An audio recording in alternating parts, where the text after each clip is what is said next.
cher Zep, Oui. depuis hier, nous avons entamé, écoutez bien, la semaine de la mobilité. Oui, et c'est marrant, un jour d'opération escargot quand même. Hein, excusez-moi. C'est quand même bien. Ça commence bien, je veux dire. Ça commence bien. Ça commence comme un lundi, quoi. Voilà, C'est ça, comme un lundi. Et ce jusqu'au 22 septembre. Alors je rappelle à tout le monde, et surtout ceux qui sont bloqués dans leur voiture, que la semaine de la mobilité est la période de l'année où il est obligatoire de se bouger les fesses, secouer ses puces, frétiller du croupion, tricoter des gambettes, faire des parties de jambes en l'air, bref, des bougettes, son corps. Bouge ton corps, fais l'amour avec l'objectif. C'est ça la semaine de la mobilité. Et je vois que vous y êtes déjà mis, hein, parce que je sais que tous les matins vous allez faire du sport, parce que vous revenez complètement rouge et en âge une heure après.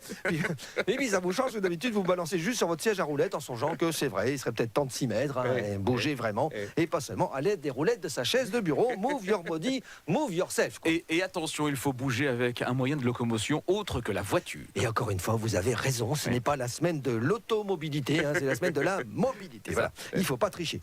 Mais d'après un article que j'ai consulté, et on voit que là, des fois, la presse ne nous prend pas pour des fricadelles, les Lillois seraient de plus en plus nombreux à ne pas posséder de voiture et donc de ne pas l'utiliser. Et c'est pour ça que le trafic est si fluide le matin.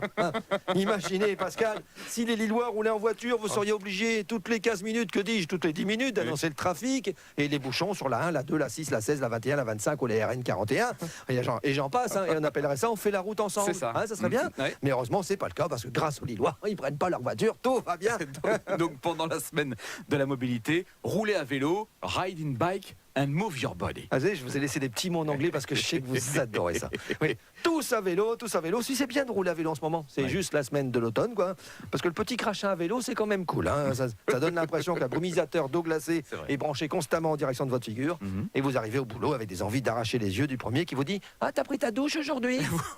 Vous pensez que ce serait mieux de faire ça au printemps? Bah au printemps on a envie de bouger quoi. C'est vrai. Regardez. C'est vrai. Rien que dire printemps, déjà je bouge sur ma chaise. Voilà, mais là on a juste envie de se recroqueviller au fond de la couette et dire réveillez-moi en juin s'il vous plaît. Voilà. Hein. Pour ma part, moi j'inaugure la semaine de la mobilité aujourd'hui en allant à mon premier cours de marche nordique ce soir. Non. Si, c'est de la marche avec des bâtons. Oui. Ça c'est un sport de quinquagénaire, c'est pour se préparer au déambulateur. Et rappelez-vous de rappelez-vous de la phrase de notre philosophe Laurent Wauquiez. On ne peut pas anticiper ce qui est anticipable, mais on peut quand même prévoir ce qui est prévisible. Allez, faites-moi plaisir, soyez heureux, au moins pour aujourd'hui. Coup de Zef sur l'info.